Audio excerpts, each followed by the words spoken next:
Morning tea again. Morning tea again. Morning tea again. Sip, sip, sip, sip. Welcome, Greenville, to this episode of Morning Tea with Princess Ashley. Have you looked outside? It's winter! Winter means that Thanksgiving is coming, and then Christmas is coming. Now, all of you who are super legalist, I don't really know what you would call that, but you're like, Ashley, it's not really winter. Winter doesn't come until December, blah, blah, blah. Well, it snowed this week, so it's winter. So you're just gonna have to get over that. Also tomorrow, it's supposed to snow even more. So get really excited because I love snow. If you watch Gilmore Girls, you know that I'm a little bit like Lorelai Gilmore and I love, I can smell it and I just, it gets me all giddy. It's magical. Snow is magical. So that's really fun. That's something that is happening this week.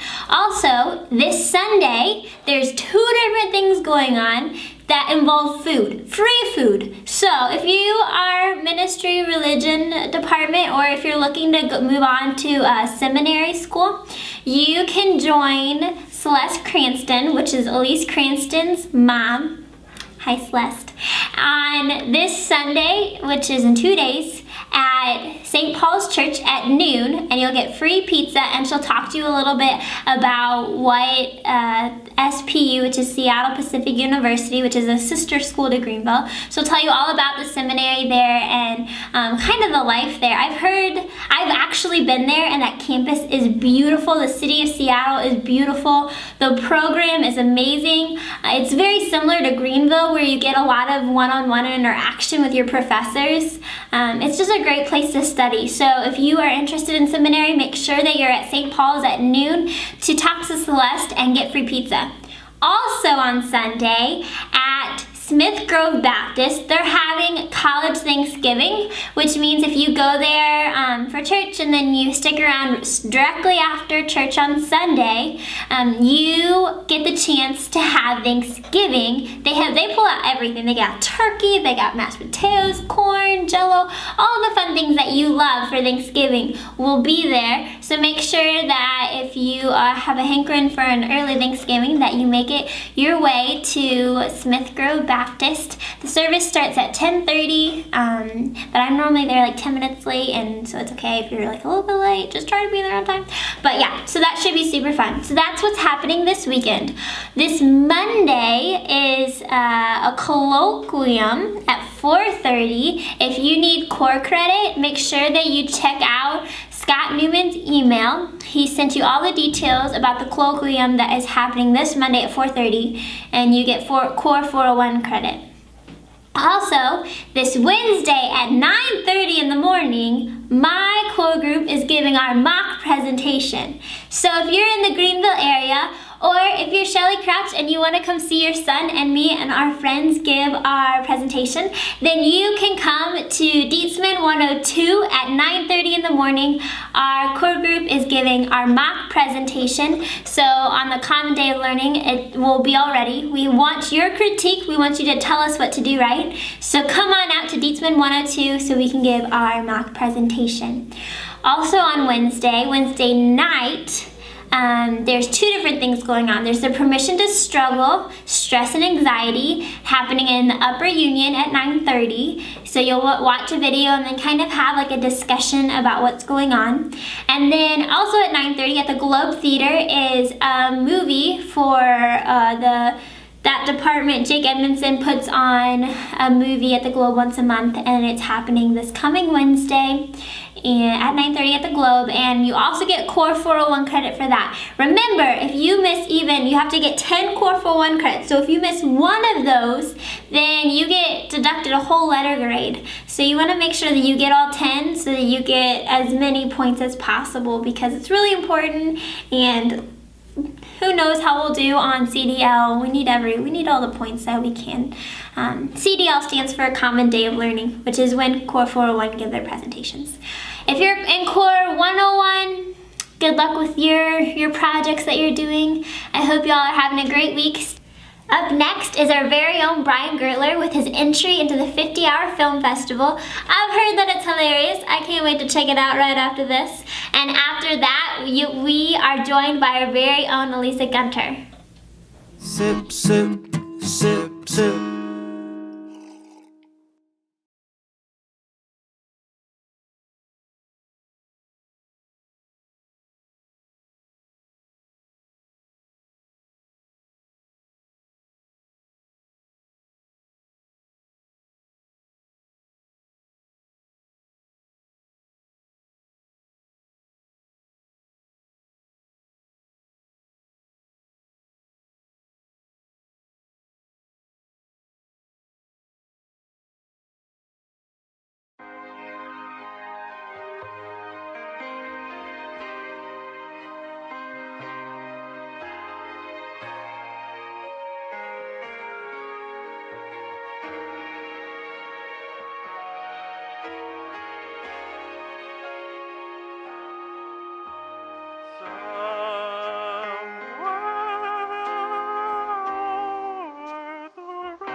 Someday I'll wish upon a star and wake up where the clouds are far behind me.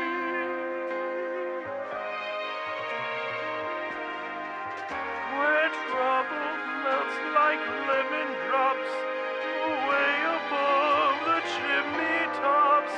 That's where you're, but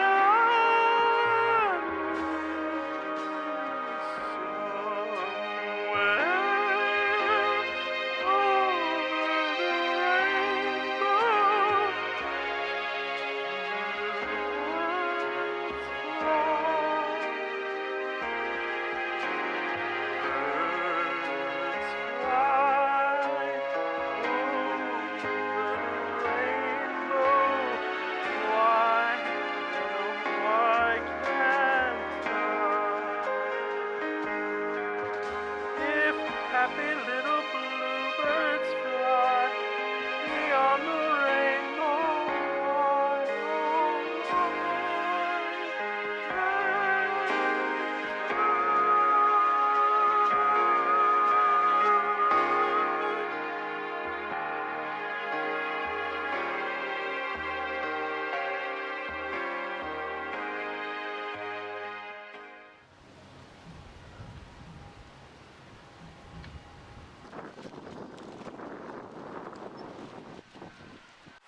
Morning, sunshine.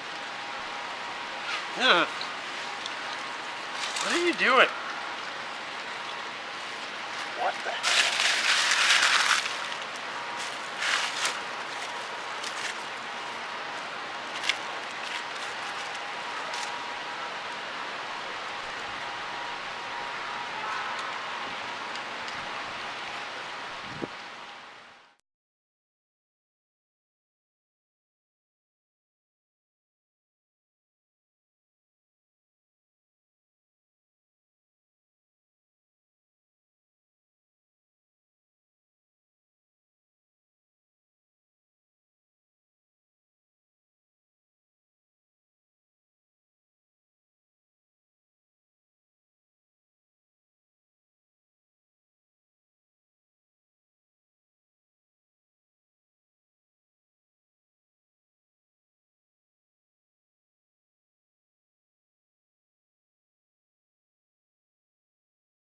sip, sip, sip, sip.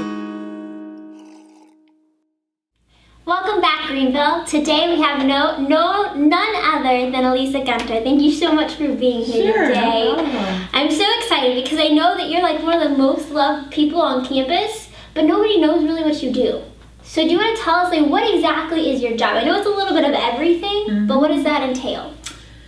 Well, my first job is working for the sciences, so math, physics, biology, and chemistry. I'm the Okay. administrative assistant for them, and so that's my main job. And then I do Lori's administrative assistant on the side for chapel. Okay. And so that's when I get to be with the students, is Monday, Wednesday, Friday over at chapel. Mm-hmm.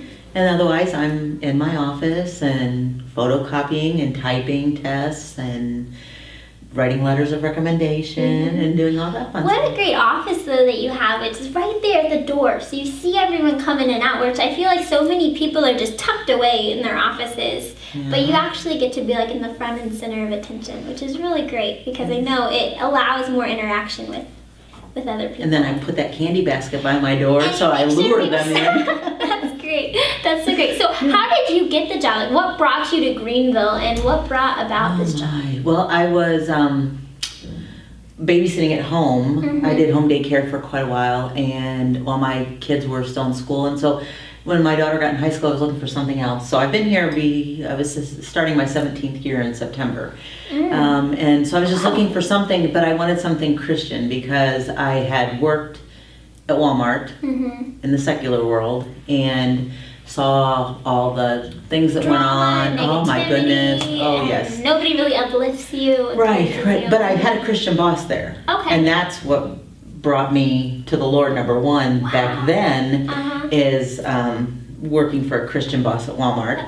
And so, anyways, I was looking, and I have a doctor friend in Breeze, and he was going to hire me. And then one of my friends that worked here said, hey, they're looking for someone. So I was getting ready to go on vacation, but I came in, did an interview with Dr. Ahern, and the week after I got back from vacation, they called and said I had the job, and so I started in September. That's so great. Was that a hard adjustment going from there to here, or was it more easier just because the environment here was different? Well, I hadn't worked for Walmart for a while. I had been, like I Okay. said, babysitting for about 7 years, but I filled in for the church secretary. So I Okay. knew computers and typing and, all that kind That of management. stuff. And back then, we had computers, but I did most of my letters recommendations on an old typewriter that I just put in recycling this last summer. Oh my gosh, that is so crazy. I actually was talking to Dr. Hartley the other day, and he still has a typewriter. He puts it up, he has like a spare bedroom that he does all of his typing, and so that's really cool. That is crazy. Well, So once you unplugged this one, it lost its memory. So it took forever to set it back up. So I was glad to say You're bye. like, no, I have a laptop, I have a Mac computer, I can do it. That's great, that's great. So how did you meet, like, have you been in Greenville for a while? Did you grow up here? Oh, no. I live in Highland, actually. Okay. And I grew up all over. My dad worked for Dow Chemical, and so we moved. I was born in Ohio, lived in Michigan, then New York, then back to Michigan, and then we moved to Highland in 73. Okay. So, and I just, because of church, I had friends, that came from Greenville, and so, Very yeah. cool. Now I know that I've heard that one of your favorite meals here is the buffalo meltdown. It is. Tell me, is that your favorite meal at the DC, or is there one that you like better? Well, I love to get salads up there all the time, but if they have the buffalo meltdown, I love You it. can't help yourself. I know, it's so good. And I also heard that you make them. You can make them. Tell me, how do you make a buffalo meltdown? Okay, Because well, a lot of people from like Tower and stuff who don't get in the DC watch this, and so I'm sure they would love to know. this how is to for make it. Chad. Yeah, this is pretty much for Chad. So Chad, listen up. Okay, so you just get like a Tyson chicken breast patties. You buy them at Walmart, whatever, and you bake them in the oven like it says. Right. And then when you're all done, you get the buffalo meltdown sauce or buffalo Wing sauce? Wing sauce, yeah. And you just dunk it in there, put it back on the tray, and then put a piece of Munster cheese on top of it. Voila. Nice. It's good. So you don't have to go to the DC. Sorry, Libby, we love you, but if you want to make it, you can. But it's a lot probably easier to just go to the DC and get it is easier to go to the DC and get it, but they don't have it. But once every couple weeks? That's true. That's very true. Well, that's exciting. That's fun. Now everyone who's not on the meal plan can make a buffalo meltdown. Very good. So I know I've heard that you have amazing grandbabies. I do. Tell me about your grandbabies. Oh my goodness, I have a 9-year-old grandson, Landon. He is totally sports minded. Right. Plays everything. Actually, so he's boy. Oh gosh, both of them are all boys. Okay. But Luke is a comedian, and he's 5. And he just started kindergarten, and he's his dad's son. Let me just tell you, my son's son, he is. And then I have a granddaughter, Riley, who is my only granddaughter. She lives with me and her mom. And yeah, we just have a great time. So tonight is when I babysit her, and so it's Riley and Grandma Day today. Wonderful. So is it the 3 girls at home? Just the 3 girls? How fun! I'm sure there's lots of so at my house there's 4 girls and then Hi, Amber. boy, and so growing up we just had sparkles everywhere, and there's always fingernail polish remover spilled somewhere, all that girl stuff that you get to do is pretty fun. Paint toenails. Exactly, spa nights. Yeah. That's awesome. Well, I'm sure you have tons of fun with your grandbabies. Oh, we do. Yeah, We lots of energy and action going on all the time. Yes. Very cool. So you said that you were led to the Lord from your boss at Walmart. Tell me a little bit about that.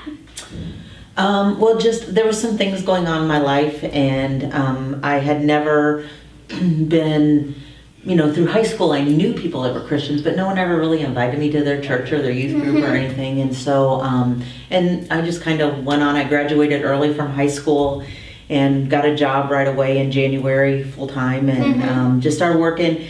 And like I said, just some things going on in my life, and I went in to talk to my boss one day and just was telling him I was going to need a little bit of time off because I was a customer service manager up front, and just thought I was full time, and so I just wanted to cut back a little bit.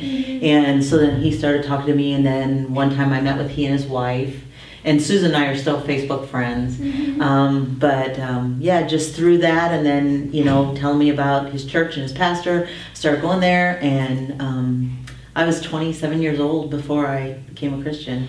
What an amazing testament to ministry, that you don't have to be a ministry major. You don't have to be working in the church to minister to those around you, your coworkers, your friends. Exactly. It doesn't matter what profession you're in. You can be in service for the Lord.